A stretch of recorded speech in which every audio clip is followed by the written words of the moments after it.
Hello, everyone, and welcome to The Real Beef. I'm Don Keith. Very excited today to have Matt Goodwin on the show with us. Matt is the author of one of the UK's biggest Substacks. It's a politics newsletter that has 78,000 readers, including members of Parliament and former prime ministers. He's also the author of 8 books, including National Populism and, most recently, Bad Education. So with that, I'm going to bring Matt to the stage. Welcome, Matt Goodwin. How are you, man? Good afternoon from, I still like to say Great Britain. I'm sure we'll discuss whether it is still great, but good afternoon from Great Britain. So good morning to you in America.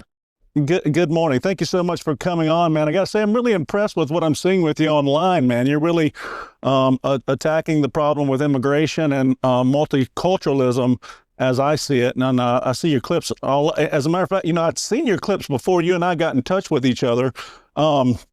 But you know how social media is. You scroll and you see clip after clip. It's another guy and another guy. But I started paying a little bit more attention to you after you and I started talking. I was really impressed with your stuff. Thank you. I appreciate that. We're trying to turn up the volume because we're so deeply concerned about not just the dire state of Britain, which we'll come to talk about in a second, but also, to be frank, the dire state of the West.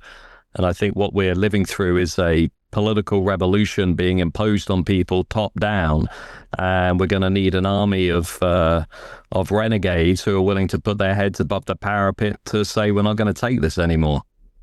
Yeah, I agree with you 100% about it being a problem not just of the UK but of the entire West. And I think we actually dodged a bullet, at least for a little while, with the election of Trump in the United States. I think we were headed in the same direction as you guys. Luckily, we got a reprieve for a time. Hopefully, it holds up and it lasts. I'm hoping that our little reprieve in the United States leads to other things in the West and the countries in Europe, like the UK, France, Germany, and any changes that can be made there with the influence of President Trump. I'm hoping that happens for you guys.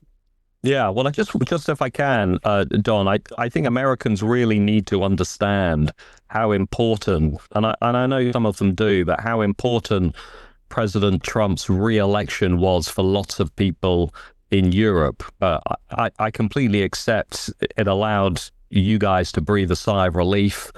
But for many of us here in the UK and in Europe, it was really critically important because it allowed us to see what a fight back looks like, what the counter-cultural policies look like, everything from tearing diversity, equity, and inclusion out of the institutions to breaking up the Federal Department of Education to taking on China.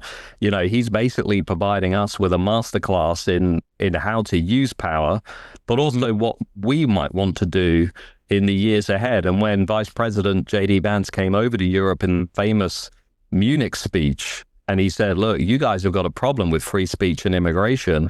Well, the elites in Europe lost their minds. They were fundamentally opposed to what he said. But I just want to remind Americans that the European people, the ordinary men and women, were fully behind Vice President J.D. Vance in what he said. And they were really supportive of somebody intervening in our debate with the courage to say that. So, I think those points should be heard loud and clear from here in Blighty.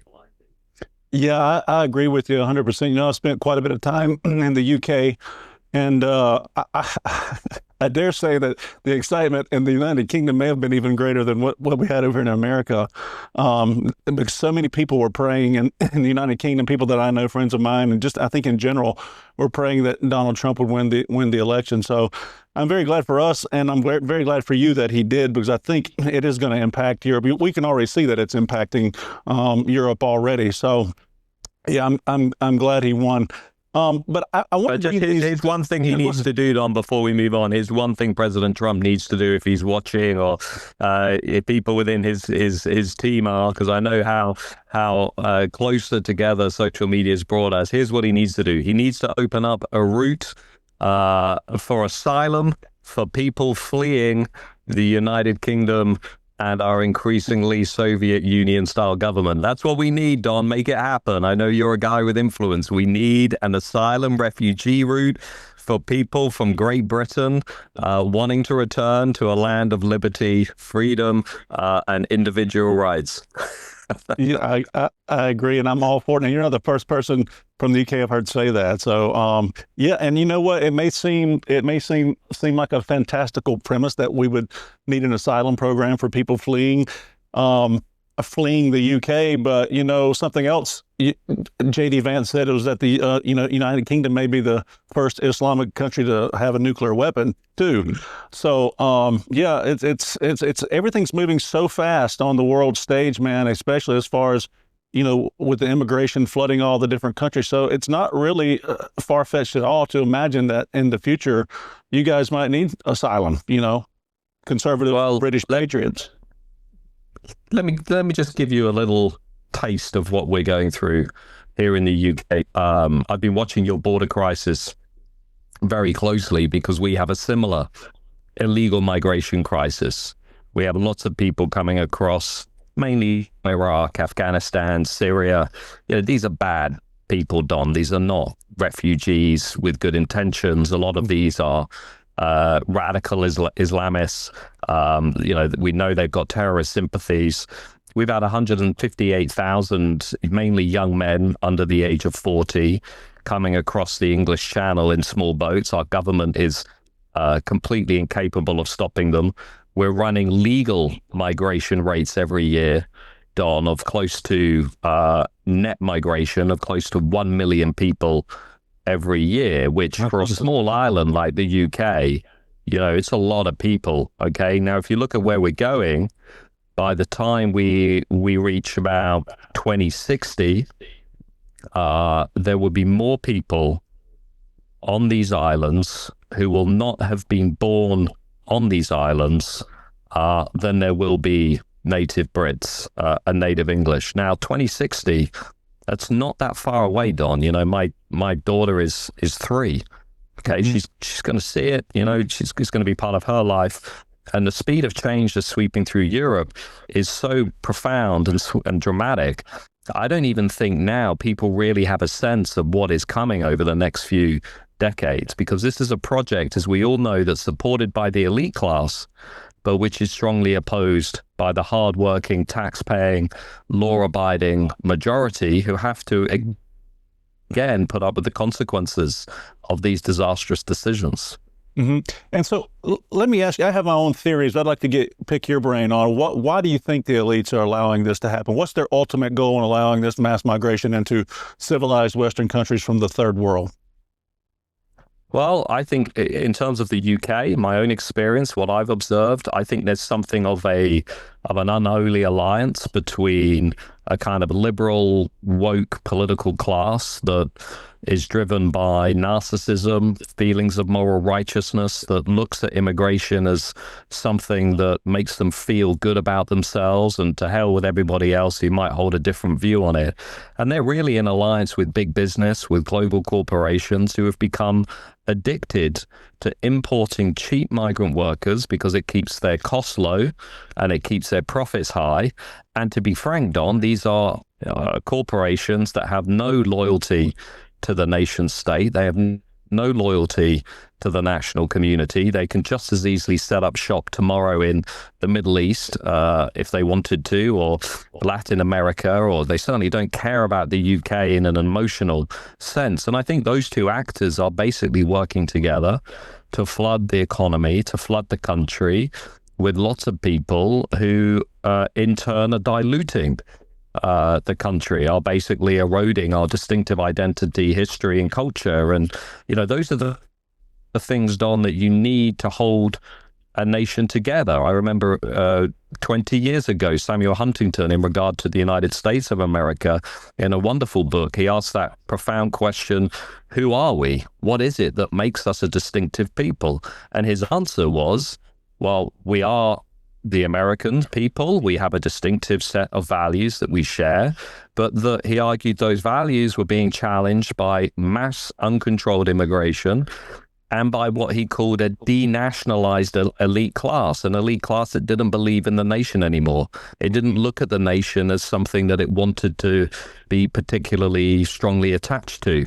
So it was flooding America with large-scale migration from Hispanic Latino nations. It rejected America's history and identity because it didn't view those things as important. And, I think in a way, Don, looking at President Trump, Huntington was right in the sense in that, Trump, I think, also recognizes those threats. Where maybe Huntington went wrong a little bit, we know that a lot of those Hispanic Latino voters voted for Trump. They too were really outraged by what was happening on the border. But I think he was onto something. Once you lose those shared set of values, which we are certainly losing here in the UK, once you lose those values, there's no coming back from that. That's the stuff that holds nations together. Yeah. How much of a role do you think Marxism plays in this mass migration and the goal of global Marx? I think it's personally, I think it's a combination of things. I think you're 100% right about the globalists and the elitists. I also think Marxism plays a role. I think there's a body that believes that if you bring folks in from the third world, they'll be more readily to accept Marxist principles, more so than people who have already accustomed to the first world and capitalism. What do you think about that? I think there's certainly a group of activists who hold that view, and they are very prominent on the left of politics. There would certainly be people within our ruling Labour government who would hold that view. And I think it is a view that is also inherently anti-Western. These are people who also view migration from the third world, who basically view people from the third world as being morally superior to white Westerners, who they view as being, low status, low class, racist, oppressive. And so there's certainly that school of thought on the left of politics, without question.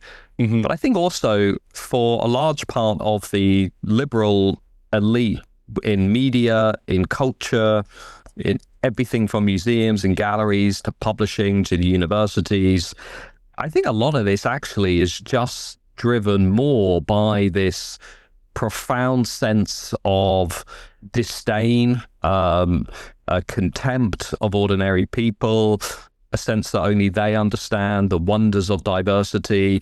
And the diversity project has become a kind of social status signifier for elites. It's how they tell other members of the elite class that, as far as they see it, they're the good people. They're the ones who understand the wonders of diversity. But as I've said before, if the only thing that is defining a nation is the celebration of diversity, it's like saying a nation has no identity of its own. Because if a nation is just saying, well, we welcome diversity, equity, and inclusion, aren't we wonderful? Well, then who are you? I mean, what is your distinctive identity? If all you're saying is you welcome other people, and this is what they believe, and so they're so at odds with ordinary people and the history of their nations that they're now jamming this stuff down our throat. But we're at a critical juncture here, Don, particularly in Europe. I do really believe we're facing a civilizational moment now, because we're not only flooding European nations with unprecedented migration, but we're simultaneously teaching our children to be ashamed and embarrassed of who they are. And I'm delighted to see President Trump taking an axe to your education system, taking an axe to your university system, and making it clear federal funding should not be used for anti-American, anti-Western ideologies. That's great, but let's make no mistake about this. That should be happening in every Western nation, without question. Yeah, you bring up a good point. It's so funny to me that it seems like only the Western, predominantly white nation are tasked with this goal of, introducing multiculturalism into their societies. It's something we have to do in white nations, but nobody's asking. You don't see it in the Middle East or any other countries who are non-white. Demanding that they become these multicultural utopias. Do you? Well, it's a very good point. A good friend of mine, who's a professor at the University of Buckingham, a chap called Eric Kaufman, and he wrote a really great book called White Shift. And it was all about the rise of the first election of President Trump and the rise of anti-establishment parties across Europe. And the observation he made in that book is we don't even have a balanced policy of multiculturalism. What we have, he argued, is asymmetrical multiculturalism. Now, what he meant by that is we have a policy which promotes every form of identity, religion, culture, celebration, ritual, except our own. So minorities are consistently elevated above the majority. Now, that is this imbalanced approach to multiculturalism that Eric argues has taken hold of the institutions. I'll just give you one example from the UK recently, because I find this so utterly depressing. We just had a local school recently in the national newspapers because it cancelled Easter celebrations and replaced Easter celebrations with Refugee Awareness Week. So during this week, the children were, learning about refugees, and were also learning about what the members of the ruling class now call irregular migration, which most of us know as illegal migration. And you're sat there and you think, well, how can this happen in schools? Well, the answer is because many of the people working in that school have adopted this completely imbalanced approach to policy, whereby minorities and even people who are breaking our laws, Don, are put ahead of the celebrations, rituals, and moments in the calendar that basically define our entire Judeo-Christian civilization. It's insane. It's absolutely insane. So what I think we're doing in a way is committing national suicide. I mean, that is essentially what happens when you begin to remove yourself from the things that define who you are.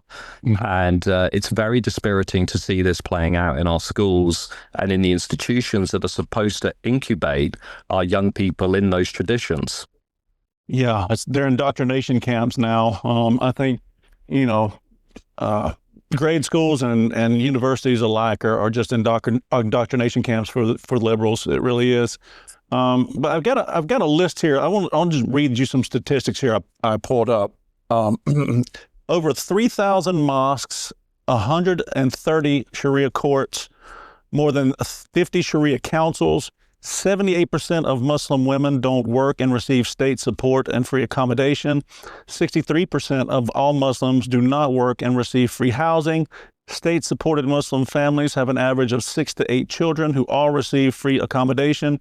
Every school in the UK is required to teach about Islam. The number one baby name in the UK is Muhammad.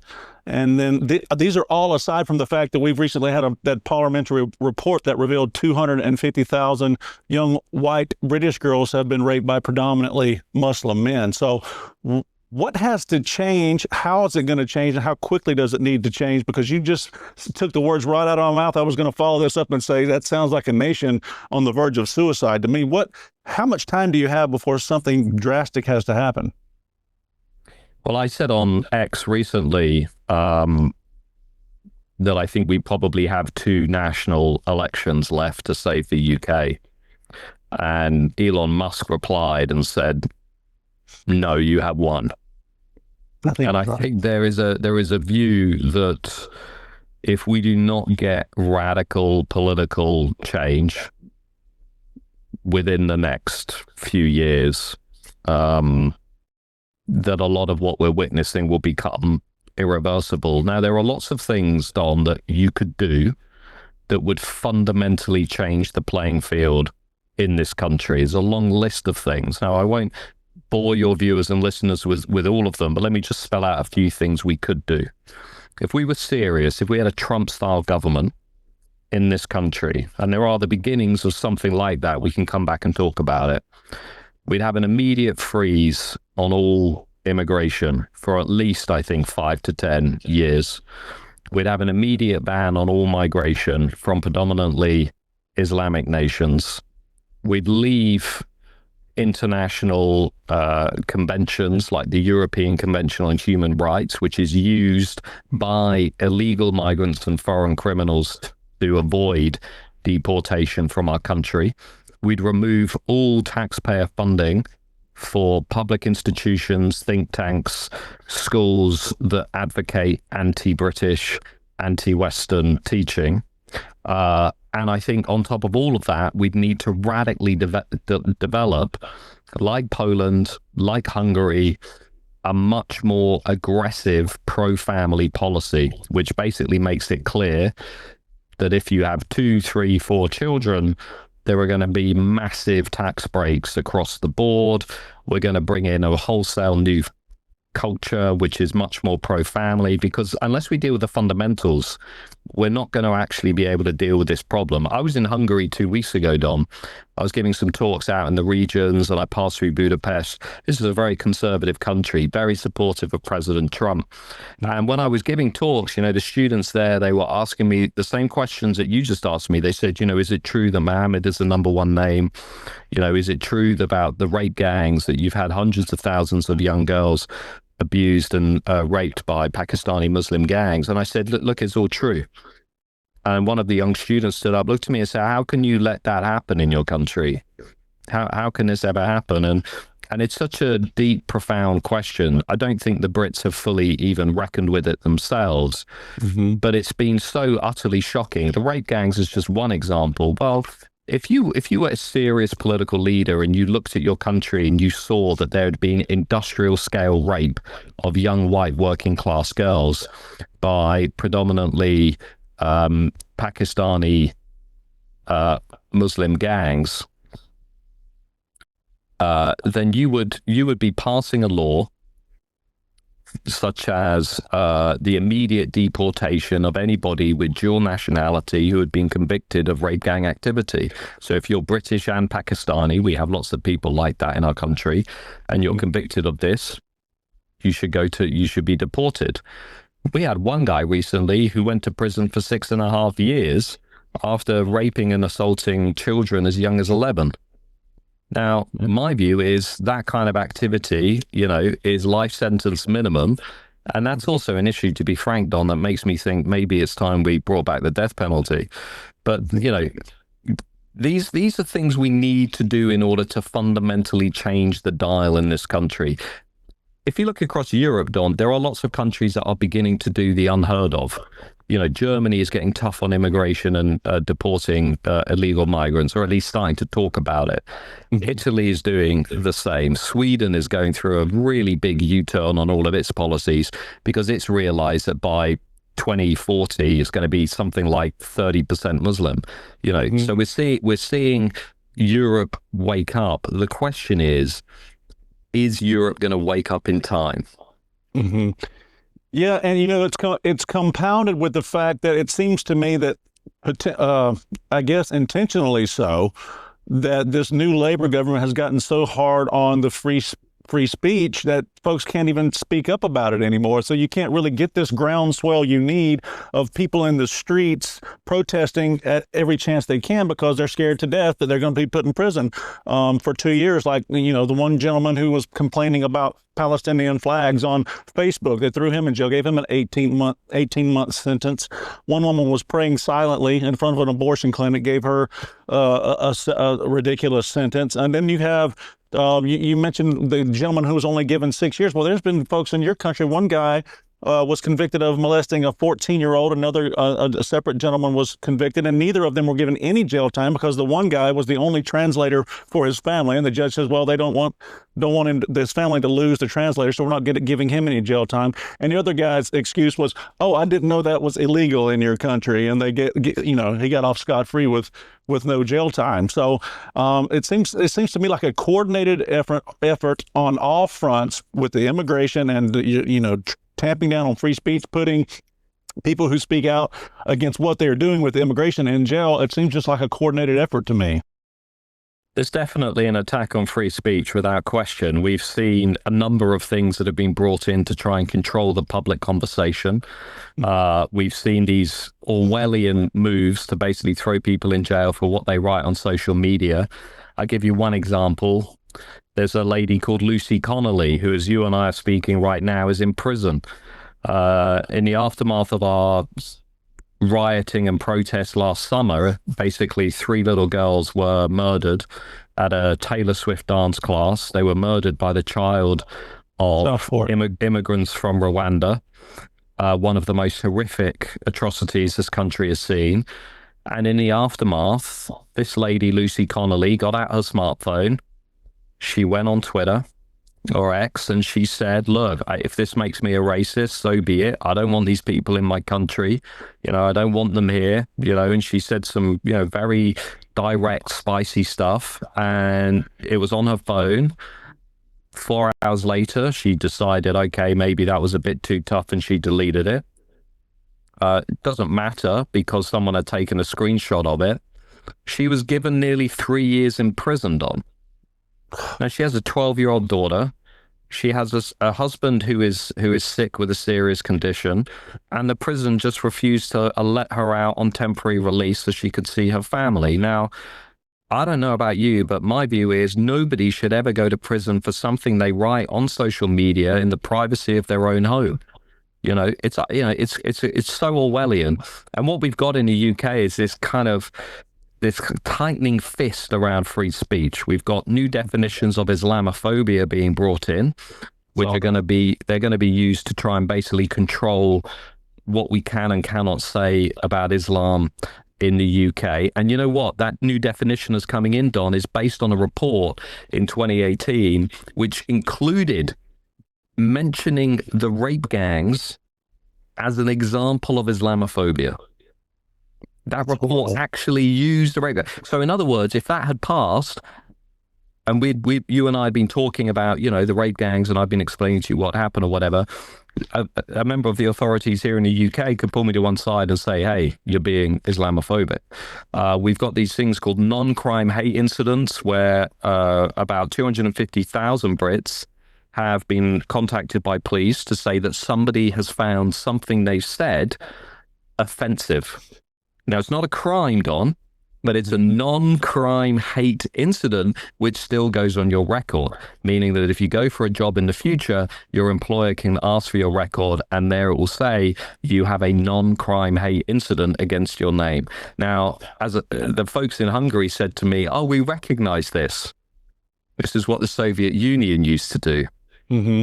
Except it's in the UK, the home of Magna Carta, individual liberty and free speech. So, yeah, we got a big problem. Now, how do you solve that? Well, you scrap all these hate laws for a start, and you actually push back against the censorship industrial complex, which is increasingly asserting itself over the public square. And I'm a big believer in, why this is happening, Dom, is because the elite class can sense they are losing control of the public conversation. Mm-hmm. That's what I think is happening, and I think they are panicking, and I think they're using these free speech restrictions because they can sense they are losing control of the conversation. No, I agree. There's also the sentencing guidelines. Where are you guys on that right now? So we have a two-tier justice system in this country now, Don, where if you belong to the white, straight majority, and especially if you're a man, you are treated more harshly and less favorably than if you belong to an ethnic, racial, sexual minority. And this debate culminated recently in this crazy case of the Sentencing Council, a kind of unelected body within the legal system, which basically told judges and courts that before handing out prison sentences to people, they need to take account as to whether they have a minority identity.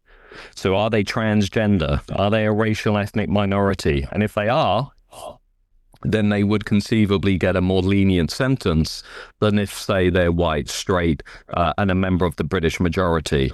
We've had marches up and down London, our capital city, by, anti-Semitic, pro-Hamas protesters and Islamists.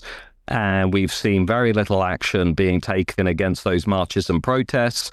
But if you protest against mass immigration, you are quickly picked up and you are hurled into prison. There is, without doubt, a two-tier system. In fact, we even had a police authority recently, you can Google this if you're watching the show, West Yorkshire Police, which actually temporarily blocked white people from applying for jobs because it wanted more minorities to get jobs in the local police authority.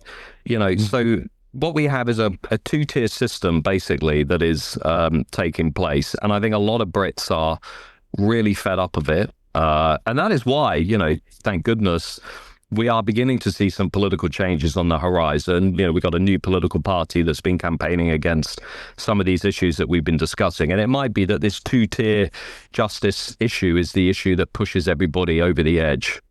Mm-hmm. I'm real curious about you and your background. You sort of started out. Correct me if I'm wrong. You started out in your career writing against really right wing populists, and then I guess more recently, I don't know how long ago, there was sort of I don't know if it was a conversion, you'd call it a conversion or what, but now you've really started speaking out more about this mass immigration, the Islamification, the multiculturalism. Yeah. The attempt to multiculturalize Great Britain lately. How did that conversion happen, or how did that change happen to you, where you went from writing about right-wing populism to writing about your current topics? Well, I've definitely been on a political journey. The first thing I would say is a lot of my work, I was in the universities for 20 years. Mm-hmm. A lot of my work on politics always made the point the people who were rebelling against the establishment had legitimate concerns that needed to be heard and not just dismissed as the deplorables or, xenophobia or racism or whatever. So I was already a black sheep within the universities. I was sort of seen as being an apologist for anti-establishment, insurgents, people, like Donald Trump, or over here in the UK, Nigel Farage.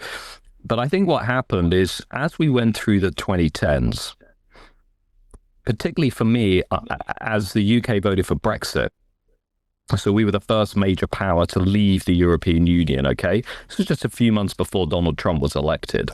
And in some ways, it was the first sign that Donald Trump was going to be elected in 2016, because that kind of anti-establishment mood was in the air. And we went through these big moments, and I just kept saying to myself, okay, well, now the establishment is going to compromise with the people. Now the people have made their views known. They're gonna compromise with the people on mass immigration. They're gonna slow it down. They're gonna strengthen the borders. They're gonna root out woke ideology from the schools and the institutions. They're gonna say, we're going too far too quickly. And what alarmed me as I went through the 2010s, and then I decided I could no longer live as I was living, really, is the extent to which the elite class just did not care when it came to what the people were saying. And, I was in this world. I was hanging out with MPs, members of parliament. I was hanging out with university professors. I was going to Oxford.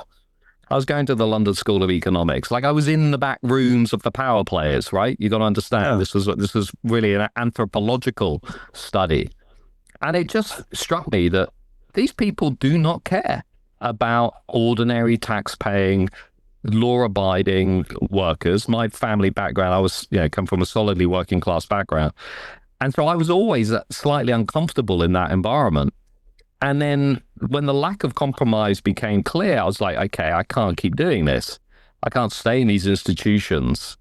I've got to try and go out there and try and perhaps join this public debate and at least give people a sense that somebody out there is sort of speaking up for them, and somebody out there is actually representing their views, the forgotten majority, as we call it. And my only regret, Don, is that I didn't do it sooner, because now the stakes are so high. But yeah, I've definitely been on a political journey for sure. In this, I guess, new branch of your political journey, do you look back at someone like Tommy Robinson and think that he should have been given more grace for the things he's been saying for 16, 17 years? I know he's been accused of racism and all of those things. If you look back, and I've trust me, I've searched. Tommy's a friend of mine. I don't know if you know this or not, but I've searched through every video, every article I can find. I've never seen anything he's ever said that's racist. But for some reason, the media and establishment, they continue with this narrative that Tommy's this, terrible, racist, xenophobic guy without any evidence. As a matter of fact, it's just, I'm going to play a clip for you real quick, and I'll let you answer my question. This kind of answers my, I don't know if you've ever seen this, but I've actually played this clip for people, and it blew them away because they didn't even know this. I'm going to play it for you. I'm Stephen. I'm a member of the English Defence League. So we're travelling to Stoke today, part of a national roadshow where we are raising awareness to the threat of militant Islam and the threat of extremism in our communities, which it is in many of our communities that live in diverse communities. And we're just trying to raise awareness and bring the whole country together. So One of our main mottos: black and white unite, unite the colours, unite the faiths, in the face of extremism. Nazis! We do not welcome Nazis!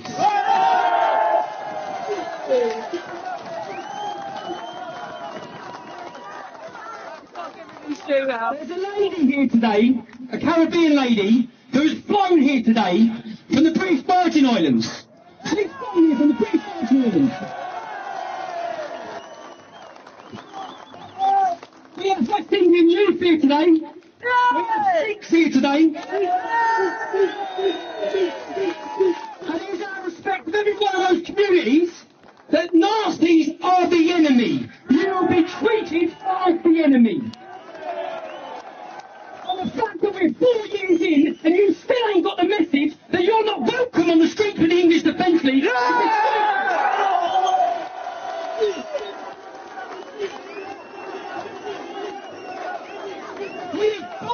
We have burnt the swastika, we've chased you out of Luton, we've chased you out of Birmingham. When will you get the message that Nazis are never welcome in the English Defence League?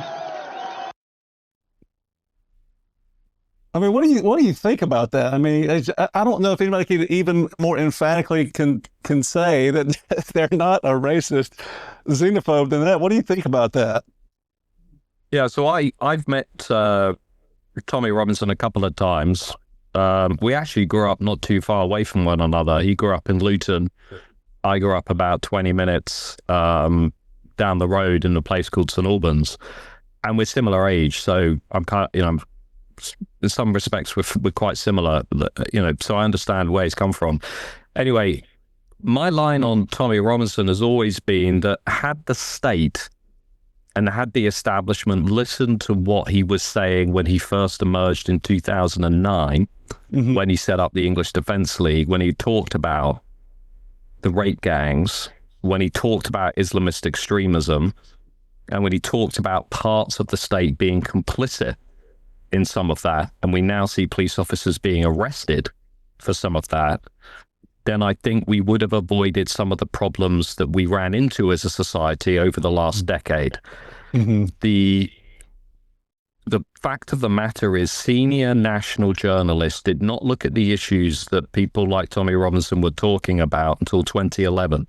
The first proper journalist to do that really was Andrew Norfolk at the Times, 2 years after Robinson had started the English Defence League. So the legacy media were very slow to the things that he was talking about. And they were nervous about talking about it because of the way in which the only groups that were talking about it, like the English Defence League, were doing it in a very confrontational way. It was about marches on the streets, demonstrations. It was a very working class movement, which in Britain, in a highly class-obsessed society, really does matter how you campaign and protest. And I think he lost a lot of the chattering classes very early on. And then, as he became more popular, and what tends to happen when you do become more popular, they started to see him as a threat. And that is essentially where he is now. So that's my basic view on it. I think it's a real shame that you got to understand as well the things that he was talking about, particularly the rape gangs. We've had rumors of those since the 1980s in this country. And it was really only until the late 2000s that people were really starting to talk about them. Do you feel like if you had been saying that what you're saying now, the way that you are saying things now, if you had been saying them back in 2009, do you feel like maybe they might be classifying you the same way they're classifying Tommy Robinson now? Do you think that maybe folks might be today? Because here's what I think. My opinion. You do think that as well?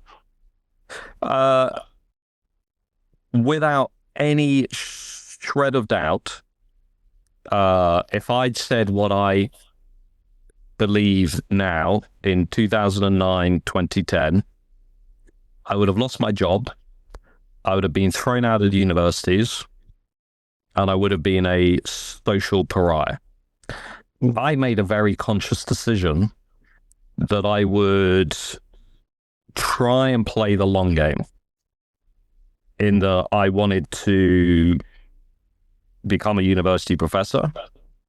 I wanted to climb up the establishment and then basically break away from it by pointing out the things that I think it's got wrong. Simply because I think it's a more powerful position to be in, and it's a more difficult position for them to deal with.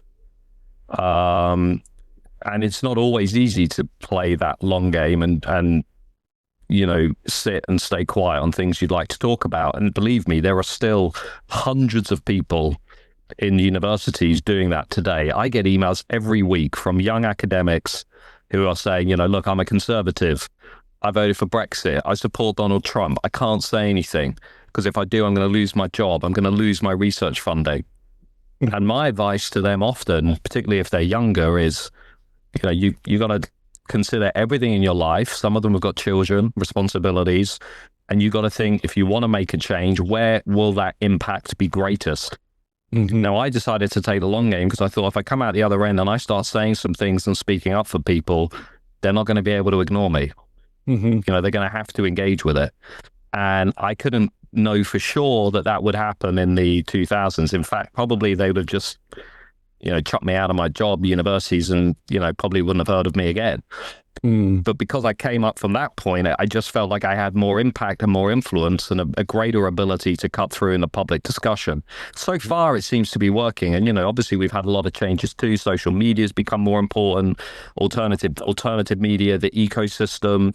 You and I now, we know you can genuinely build independent platforms where you are insulated from that kind of harassment, intimidation campaign. But that wasn't there in 2009. That wasn't there in 2010. But now it is, and I'm very grateful for it. Yeah, and I think with all these new revelations too, it makes it easier for people to speak out. Where I have a personal theory about this, and the reason that back in 2009, they did start this because, racism is one of the most powerful words, or the racist or racism, however you want to phrase it, is one of the most powerful words in the English language. It just invokes all kinds of different emotions in people. And I feel like the media and the elites and many of the politicians back in the day in 2009, they already saw the influx had already happened with Islamic immigration, and I think that they already saw the way the electorate was going. I think the media saw, hey, these are our new viewers. We have to find a way to appeal to these guys because this is going to be our votes. This is going to be where our ratings are going to come from.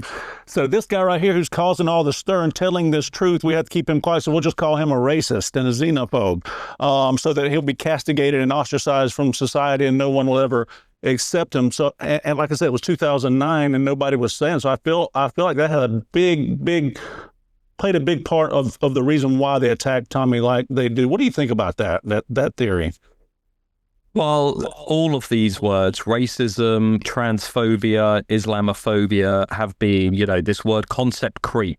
They've all been expanded to basically try and take into account legitimate views and make them seem illegitimate. For goodness sake, we've just had the Supreme Court of the United Kingdom, the highest court in the land, have to remind us that the legal definition of a woman is biological sex. Like that's how much the expert class lost itself over the last 20 years, that we have now had to be reminded by the Supreme Court that a woman is a biological woman, right? Historians will come back and look at this moment and just think, wow, what happened to the so-called experts? And so I think partly people like Tommy Robinson got caught up in the expansion of those concepts and taboos. I think also, if I'm being really honest, I think there are things that Robinson did that didn't help his cause in some ways. I think if it would be an interesting question, and if I see him when he's released, I will always ask him this, because I think it's the interesting question when it comes to Robinson. Looking back after everything you've gone through over the last 15, 16 years, is there anything you would have done differently? I've asked him that question, and there is. You're right. There is. There's plenty of things we would have done different. Only because, it's always easy for armchair critics to sit and say, oh, well, I would have done this, I would have done that. And, when you come out in politics, maybe you're young or you're inexperienced and, your passions are running high. Everybody, wherever you stand on the landscape, makes mistakes. But when it comes to these issues around, Islam, cultural values, cultural conflicts, the establishment and the state are just looking for people to trip up. They're just, it's not even about boxing clever. Like, you've got to box perfect. Like, and that's the nature of the game, because the moment you slip up a little bit, they will jump on you, from all quarters. Yeah. And that will forever be used to define you. So if you're coming out the gate early on and you're like, okay, we're going to do this alcohol-fueled, very confrontational street protest thing, okay, that's a political choice. That is a choice. Now, you might say that's the only way you can galvanize public attention. Okay, I'm open to hearing that. But the flip side of that is you are confirming all of the suspicions the establishment has, and you're giving them a get out of jail free card, right? In that they can say, well, look at these working class yobs just getting drunk at the weekend and talking about Muslims. Yeah. No, I get it. That's the point of disagreement. And Tommy and I have debated and we've discussed that in the past. And at certain points, I think he made it a lot easier for his political opponents than perhaps he would now have liked to have done. I've heard him say as much myself, but the problem now is that Tommy's a 42-year-old man and he doesn't approach anything that way anymore. But the media still wants the public to believe that 42-year-old Tommy Robinson is still 21-year-old Tommy Robinson and behaving in the same way. And if you look at how Tommy's evolved over the years from just an activist to people can say he's not a journalist all they want, but I've seen his reports. He was the first in a lot of reports. His documentaries are first class. He's a hell of a documentarian. He just doesn't approach things. He's trying to evolve into this person that the media and the establishment won't let him evolve into. You know what I mean? So he's gone away from those however you describe alcohol fueled, whatever that he did with the EDL at times. And he'll be the first to admit to you that he's not perfect. But the problem is the public, a lot of the public still views him as 21-year-old Tommy Robinson because that's how the media wants you to envision. They won't let that guy go. That partly is why the new media and the new media ecosystem is so important, because we're also not playing by the rules and the games of the 2000s. I mean, you can now have a generation of writers and influencers who are completely independent of the legacy institutions, are not beholden to them for finance, are not beholden to them for setting the parameters of debate, what's acceptable and what is not acceptable. And you can cultivate an enormous following and speak to them directly. Look, I mean, I speak very personally to you about this, Don. I mean, for me, Substack completely changed my life because of that, in that it gave me a forum where I can be around people who are like, okay, we might not necessarily agree with everything this guy says, but we value people who are taking on the consensus, and we acknowledge that they're going to need insulation, they're going to need a support base to do that. And once you're in that position, especially if you're on a good platform that is not going to censor and is not going to respond to the elite class, you can have enormous impact. Like, we've been calling for policies that have been picked up by politicians. We've been calling for the deportation of rape gang members. We've called for the release of data and transparency on how immigration's impacting crime, which actually just came out today. As you and I are talking, in mid-April 2025, the UK government's just committed to releasing that information and data. So you can get things done on that new media ecosystem. So 15 years ago, it would be, well, okay, if activists are getting booted off BBC, it's like the end of their careers because, you know, they're going to have no influence. Whereas now it's like, well, you can build a community of hundreds of thousands of people. You can probably have more influence and reach than some of the big BBC flagship shows now. Yeah. And then that raises a really intriguing question, which is like, okay, what do you want to get done? And that to me is so liberating. I've achieved more in 1 year on Substack in terms of influence and impact than I achieved in 20 years working in the universities. Wow. Without question. How long have you been on Substack?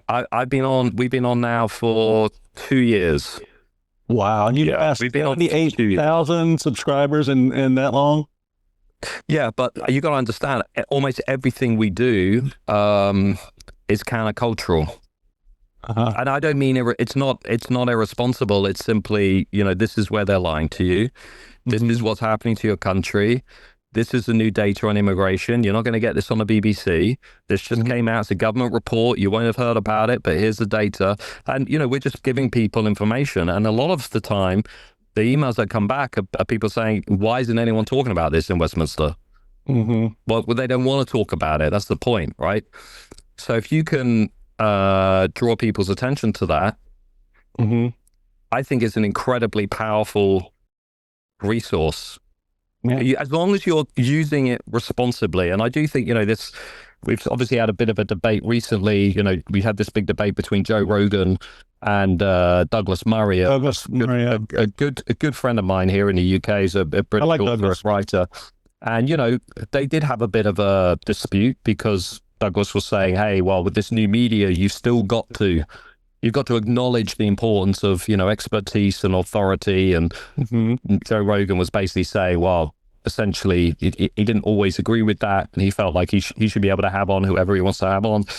And it was an interesting debate. But I sort of lean a bit closer to Douglas on this one because I think, yes, new media is incredibly powerful, but you also have a responsibility, you know, to maintain some basic standard of integrity, etiquette, intellectual honesty. You know, so you asked me about my views. I've written a long essay on the Stack about my political journey because I had to be intellectually honest with people and say, look, I didn't always think like this. Yeah, you got to understand where people are coming from all the time, and in order to judge for yourself whether or not those people are authentic. Do you think you would have, like I said, you used to write about right-wing populists a lot. Do you think you would have written about them a little differently now that you've investigated a little bit more and come to realize what's happening with the mass influx of immigration and the powers that be foisting it upon your country? Do you think you would have written any differently about? Well, in 2018, I wrote a book called National Populism, which almost got me cancelled in the universities for two reasons. One is it became a national bestseller, and academics hate it when other academics write books that do well. They really don't like other academics doing anything that is successful. But the second reason is that book, the whole argument of that book was people who are voting for these parties are good people with understandable motives. And it really BNP and UKIP, I think, is who you were focused on back then, right? BNP and UKIP, is that right? Well, this book was 2018, so we're talking more about Brexit, the aftermath of Brexit and Trump in 2016. Okay. We're talking about, you know, Marine Le Pen in France, talking about AfD in Germany, Alternative for Germany, freedom parties in the Netherlands and Sweden. Some of the people I wrote about in the very early stages of my career, I genuinely disagreed with those people. So if you talk about groups like the National Front, the British National Party, everyone's got their own politics on. But to me, the BNP was not like Donald Trump, or was not like Nigel Farage, and what we now have as a Reform Party. They're to the right of UKIP, even, aren't they? BNP. They're like they were. As I wrote in the book, my first book was on the BNP. And look, the one thing I would also say is I was the only person in the universities at the time that actually got into their car and would drive and meet the people and interview them. No one in the universities would do that. And I wanted to really understand what is it that was motivating them. And there were a couple of groups I looked at that were just full-on extremists. You know, they were really committed extremists, you know, very, very opposed to democracy, very opposed to free speech, and you could clearly see where the limits of that would be if they ever took power. And I don't regret anything I've written. I mean, with regards to some of those early groups, I said, yeah, this is an extremist organization. And I'm not suggesting that you regret anything, but maybe it's opened your eyes to how maybe you might have written about them differently back then. Yeah, based on what you know now that you didn't know back then. I guess I stand by a lot of what I wrote in National Populism. That to me was the kind of peak of my work. And I think if I could go back in time, what I would have done is spent more time looking at the motivations driving the elite. I still think that needs a lot of work. Why is it that they're so obsessed with these policies like mass immigration? And the other thing I would say is in the universities, Don, for every one study on the far left, there are probably 20 studies on what they'd call the far right. So if I could go back, I probably would have done more on what we now know as the woke movement. But in the early 2010s, we didn't quite have a name for it yet. But that kind of radicalization of the left. Right. Now, for some reason, that's not really got much attention in the universities. We all know why, because they lean so strongly to the left. Yeah, but there's a massive imbalance in the universities, which I do think is important because that trickles down to everything else. It's a bit like school. If you send your kids to school in the UK, they're gonna get weeks and weeks of being taught about the Nazis, but they're not going to get taught about Chinese communists. They're not going to get taught about, Cambodia. They're not going to get taught about Stalin's, 30 million genocide or whatever, so that imbalance is definitely something that needs to be addressed. Right. So what do you think the immediate answer is, the solution? If you could pick a couple of things right now that needs to happen in order to turn the situation around in the UK, what needs to happen? Well, I'll be very honest with you. We do have a new party called the Reform Party, led by Nigel Farage, very close, obviously, with Donald Trump.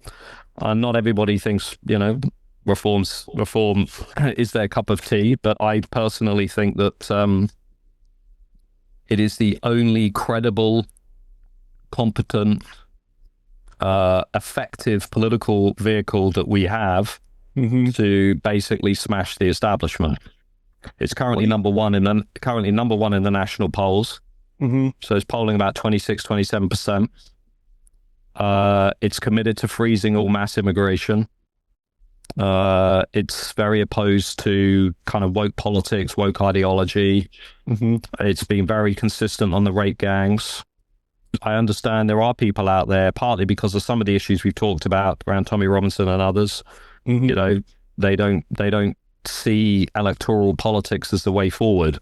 But my view is more pragmatic. The only thing this country understands, really, is power expressed through the ballot box. It's the only thing this country's ever really understood. So if you can get enough people behind that, you can get that party to maybe win a general election. You basically shatter the status quo in this country. You force the two big parties to completely capitulate on this project. Yeah.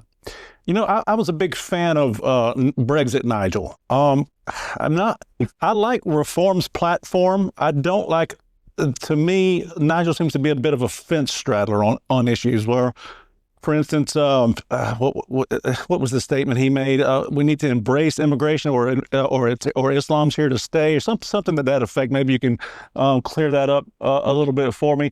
And then he made up a complete falsity about Tommy Robinson, saying that he was arrested for assaulting a woman, and it never happened. So just some things like that. Like I said, I used to like Nigel, and if he would just be that straightforward guy, I don't know. He doesn't seem to be as genuine to me as he used to be. It could, maybe he'll prove me wrong. coming up, and I would like to see a little bit more of the old Nigel, where he just spoke his mind and wasn't so afraid of what the media or the elites or the establishment thought. But that's just the impression I get from him now. And that's just, like I said, just my opinion. Here's I'm not obviously able to speak directly for Nigel, although I would say we're friends. The number one question facing Nigel Farage in British politics is, how do you go from 14%, which is what he polled at the election last year, to 32%, which is what you need to win a majority in your own right in a first past the post two-party system like the UK's. Yeah. So you've got to basically you've got to more than double your support. Now, however much this irritates people online, and I've had this debate, believe me. Yeah. I'm just going to be real with you, Don. Saying nice things about Tommy Robinson and turning this into a debate about Tommy Robinson isn't going to get you to 32% of the national vote in the UK. It just is. I get that 100%.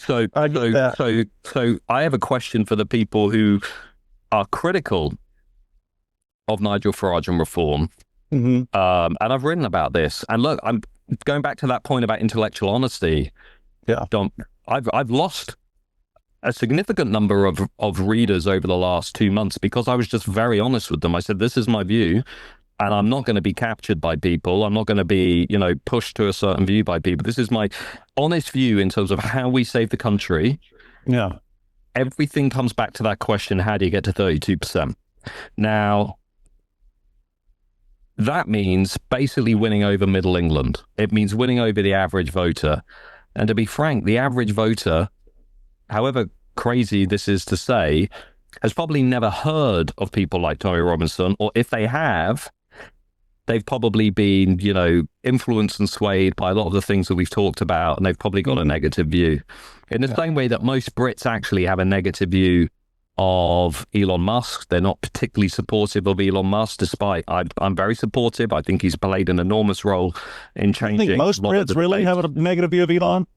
If you look at some of the polling, it's not great. It's not great. But let's just park that for a minute. So Nigel's got this view, how do you get to 32%? And I just think he's just basically taken the view that he's going to avoid things that are polarizing. He's going to basically keep his distance from people who are viewed rightly or wrongly by a large number of people in the UK as being their commitment to the parliamentary democratic system is not entirely certain.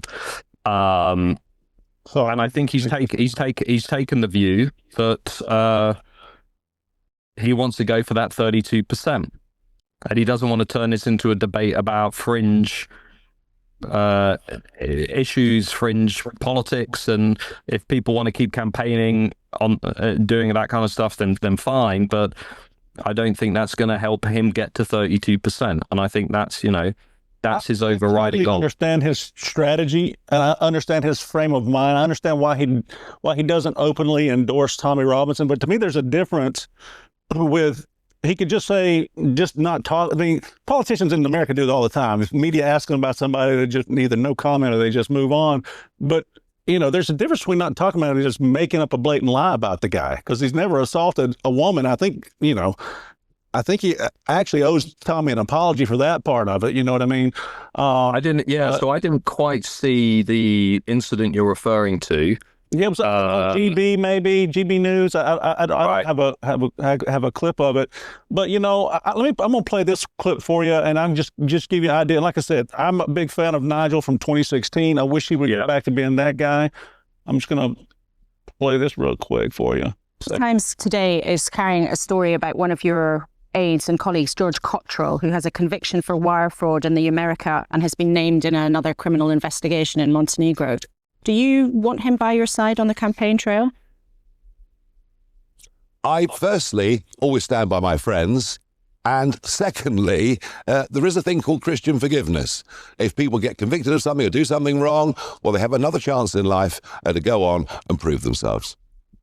Mr. Farage, thank you. If in a country that believes in Christian forgiveness, he is not a good example to young tearaways, I don't So know what is. Do you believe in Christian forgiveness? everyone believes in redemption. Everyone should have second chances. Is he not a very good example? Nigel, that is not the question I'm asking. Would you accept Robinson as a member of your party? UKIP only association with him last time.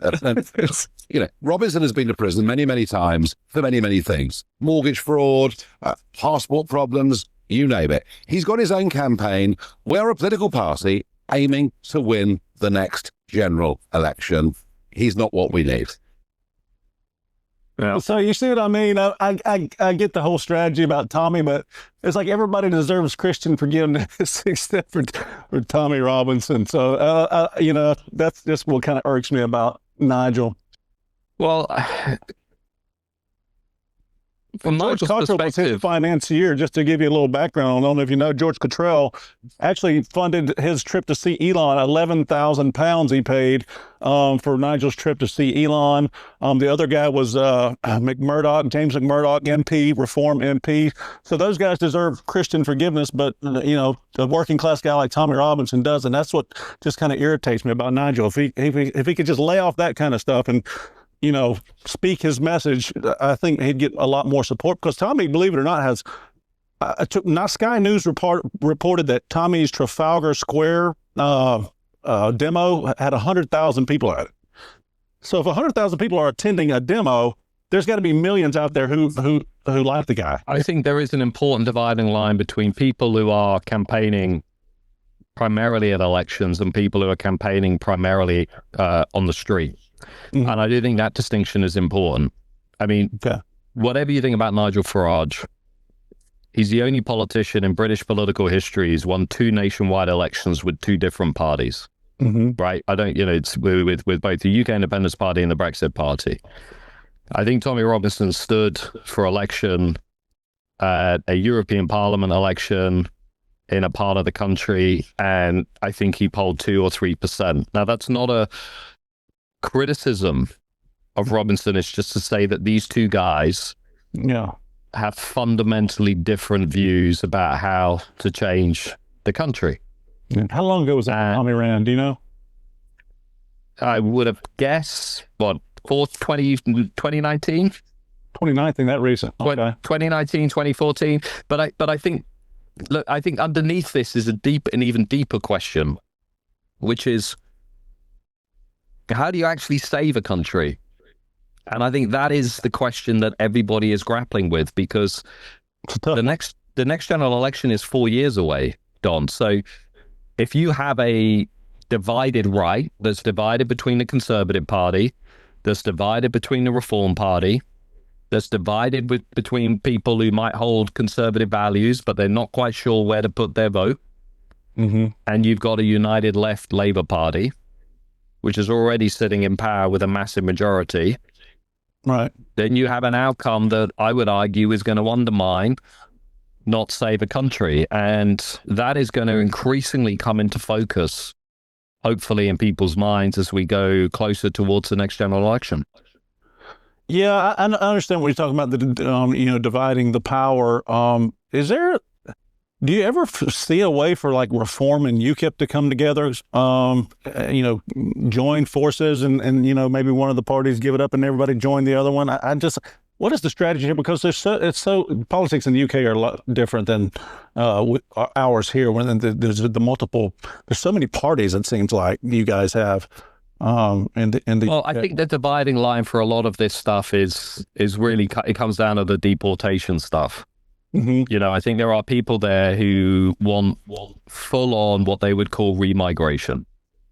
Now, I would suggest some of those people don't always define what they mean. So let me just assume I have a sense as to what they mean. So they mean the removal of anybody who has migrated into the UK in recent years, essentially. Whereas, let's say, Reform's position would be, you want to deport people who have entered Britain illegally and people who, let's say, are foreign nationals in the country who have committed crimes, and so foreign criminals should be deported. And let's say rape gang members with dual nationality who might be British and Pakistani at the same time, Right. but would hold back from deporting basically legalized British nationals or recent migrants because they would argue it's politically impossible and it's socially toxic and you'll alienate much of the country. And I think, to be frank, that is a big dividing line on the right. I think there are people who view wholesale remigration as something that they think is possible and desirable. And then there are others who think, look, you will simply never convince the British people to support something like that. And it is also, they would argue, not necessarily desirable either. So that fault line runs through this fragmentation on the right as well. And it's significant. I mean, we're talking about personalities, but much of the fallout recently, I would argue, has actually been ideological. It's just found its expression through some of the personality disputes. Right. What do you think about the recent kerfuffle between Rupert Lowe and Nigel Farage? Do you know anything about that? Who do you think's right and who do you think's wrong on that? Let me put you on the spot for a minute. Well, I mean, obviously there was a falling out, and I don't know. I genuinely don't know the ins and the outs of the various legal cases that are going around. But I do think, partly at least, it was about this ideological rift that I'm talking about. I think Rupert Lowe has said very clearly online, you know, he is in favor of very wide-ranging deportations. I would argue or suggest that some of his language at times has not been as clear as it could be. And that matters in Britain. It matters in British politics because if you're vague on some of these issues, you know, again, you're making it easy for the establishment. You're making it easy for your political opponents. I remember J.D. Vance being asked a deportation question during an interview in the campaign. And J.D. Vance, he gave a very good answer. He said, you know, first of all, we'll start with illegal migrants who have broken into the country and have no right to be there. Then we'll move on to foreign nationals who have committed crimes, and then come back to me and we'll talk about what happens after that. And I think, you know, that in essence is the response that we need to follow in the UK. Because I don't think there's no one in America in high office who's seriously suggesting remigration as a policy. Well, no, not legal migrants. If you're here legally, we appreciate that. We don't mind the illegal. I'm just explaining to you on I'm explaining to you what the fault lines are here, because when I hear people, you know, you go online and you've got people going viral saying remigration. Well, my question is, well, what do you mean by that? And then when they will say, well, we mean anybody who's arrived in the UK in recent years. Okay, so you mean legal migrants. And in some cases, you mean British nationals, people who have naturalized. Now, I'm sorry. See, I didn't understand that the remigration included legal British citizens. I didn't. Well, some of the people have suggested that, for example, take the rape gangs, that not only should the people who have been involved in the rape gangs be deported, but anybody who knew about the rape gangs within their communities. So, okay, you're talking about the deportation of British nationals.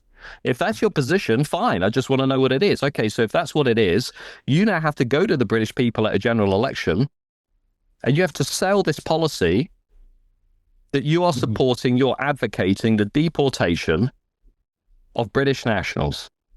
Well, I would be of the agreement that anybody who participated in a rape gang should be deported if they came and naturalized, because that's you've actually defaulted on your promise as a citizen to your country if you come and you're nationalized and you commit rape against citizens of the country who's allowed you to become a citizen. I agree that you should be. Well, what? Okay, so just to tease it out a little bit, Don. What if you're born in the UK? Yeah, I'm not talking about anybody born. If you're born, but that's what we are talking about. We're talking about people who are within, say, British Muslim communities who now suddenly we're hearing should be removed from the country. In some cases, they will. I understood you to say they were naturalized. Here, if you're naturalized, you come here and you take an oath. You're not born here, because right now we have what's I don't agree with either, that Trump's fighting in courts is birthright citizenship, which causes this birth tourism where people come from all over the world and they have their baby on American soil. And, oh, look here, my baby's now an American citizen simply because which our Constitution does not authorize that. Our Constitution says you have to be subject to the jurisdiction thereof. And if you come here from another country and you have a baby here, that baby's not subject to our jurisdiction. It's subject to the jurisdiction of his parents' home country. You know what I mean? So Mike, to go back to the point about how do you get to 32%, as I say to people online, if your position is the deportation of not just foreign nationals, but people who have also arrived legally, and indeed in some cases are British nationals, that's okay. But you have to go to the country at a general election and sell that. And I'm saying to everybody out there, if you have any understanding of British politics, that's a 5% position. That is a position that will instantly alienate the vast majority of people who might otherwise be brought round to the idea of doing things that could genuinely make a difference to this country, such as leaving international conventions that allow us to deport illegal migrants and foreign national criminals. So just let me, to clarify, make sure I understand you correctly. If a man comes here, he's naturalized. He's not born here. He's naturalized, participates in a rape game, commits rape. Should he be deported or not? If somebody has arrived in the UK, they were born elsewhere, but they've taken on legal status of a citizen in the UK and they are involved in a rape gang, my preference would be they would go to prison, they would get life in prison. Not 6 years, not 3 years, not coming out after just a little period of time and going straight back to the community where you abuse people. You get life in prison. Yeah, but you pay for that. Your taxpayers pay for that. Well, in terms of deporting people who are essentially British nationals at that point, I don't even think that's legally possible. Where were you deporting them to? Well, because their home country, where they came from. It's just like when Trump returned all the illegals to El Salvador. That's where they came from. You know, yeah. So, but these are the issues that I think are going to need to be, for those people who are advocating that policy, creating a credible pathway to doing that. It's tough, man. If you're a dual national, Dom, I have no issue with it at all. If you're Pakistani and British national and you're convicted of these crimes, you should be deported. And if Pakistan doesn't take them back, we can do things like use the foreign aid budget, use our funding. We give Pakistan £133 million every year. We can say, well, we're going to hold some of that back until you take these guys back. That I'm fully in favor of. But deporting, people who essentially have gone through the paperwork of being settled, being, essentially almost being British nationals or having lived here most of their lives. I'm simply saying the idea of deporting them is legally very dubious at best. Dubious, yeah. But, I understand your point, but my point is if they signed those naturalization papers, they took an oath to obey the law. So to me, they're defaulting on that oath they took, and it's really they're rendering it null and void because they go out and rape British girls. So why should Britain be forced to adhere to the agreement that the signee did not agree to? I guess is my point. It's a catch-22, man. It's tough. There's no easy solution. But somebody's got to navigate and thread that needle. You know what I mean? Well, the one thing that you can say for sure is the debate is not going away. I mean, the debate over the rape gangs is here for the long term. We still haven't got a national statutory inquiry. We still don't know how systemic it is. We still don't know how widespread it is. The government won't give us the truth and justice. So, it's going to be ongoing. But look, everybody wants to toughen this up. Everybody wants to basically lock these guys away for the rest of their lives. Everybody wants to ensure this doesn't happen. The difference, the division is between people who are trying to get to 32% to bring about wholesale radical change and people who are perhaps more on the purist end who are saying, well, this sounds great. This really chimes with my inner compass. This is the right thing to do, but don't always explain how that gets to 32% because it will instantly alienate a lot of people who say, look, I don't like these rape gangs, but hang on, you're talking about removing people from the country who have been here, from the age of 3 or 4, And, you know, I don't know, now you're talking quite casually about removing British nationals, and just the British psyche is very sensitive to No, I get that. issues I around. mean about the 3 and 4 year olds too. I mean, that's that pulls on your heartstrings. You talk about, you know, 3 and 4 year old kids. I totally get it. So it's a question of not just politics but humanity. You know, at the same time, where's that line at, or is there even a line, or are there several lines, or are there many lines? It's absolutely. It's a Anyway, man. Absolutely, totally. But man, gosh, you know, one more question I want to ask you. Do you have any, who do you think is going to be the new pope? Well, I've been going through the list today, and there's a couple of real arch conservative ones in there who are pretty down on the idea of how the refugee crisis is being managed in Europe. I think there's one guy candidate. Is it Peter? No, I think an invasion. They are not refugees. Hold on, play. This is one I found. His name's Anna. Let me say, how you pronounce his name. Anastasia. Ananasius Schneider. Sorry, my text wasn't showing up. Now we're witnessing an invasion. They are not refugees. No, this is an invasion of mass Islamization of Europe, which already went on for at minimum 50, 60 years. Islamization in Europe. But now it is in mass. Yeah. And so this is a global political agenda by the powerful of the world to destroy Europe culturally and religiously. I mean, to destroy Christianity ultimately in Europe with the help of the massive Islamic population. And I was reading recently an article of a sociologist who made a calculation that maybe in 30 or 40 years, when it's now going on, so the majority of the population of Europe will be Islamic. Europe will be Islamic when this will go on, because the European people have almost no children, 1 or 2. The Muslims there, they have 5, 6 to 10 children. And so it is, you can only make mathematics, and then you can see that they will be in the majority.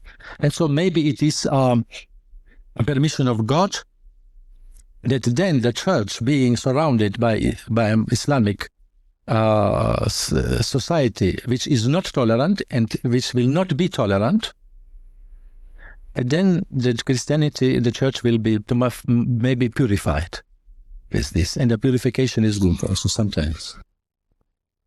Yeah, that guy's kind of a hardliner, wouldn't you say? Yeah, I was just listening to him thinking that guy's not going to get it. Well, the problem is Francis selected 80% of the electorate. So, you know, whoever gets is probably going to be more progressive than him, because they're almost all progressive, even more progressive than him. I mean, what he was saying though, you know, the demographics of Europe, if you look over the next 50 to 100 years, he's onto something in pointing out the scale of the change that we're going to see. But I mean, a lot of that, even today among the elite class, is so controversial. You know, they just refuse to look at it. But listen, I mean, it's been great to catch up, Don. I've appreciated it. You too, man. I really appreciate your time. Let's do it again sometime. I really love your insight, and very knowledgeable guy, man. So I appreciate you. Keep doing what you're doing. I'm glad you're on our side. I really am. If you don't mind, hang out backstage. What's that? Let's keep talking as we get closer to that crunch election as well. Let's do it, man. Hang out backstage for a minute when I'm going to sign off here, and then I'll speak with you really quickly, okay? All right. Thanks everyone for watching as well. Yeah, thank you, man. See ya. Wow, great guest. I want to thank you all for watching. I'm Don Keith, and this has been The Real Beef. Thank you so much. The Real Beef.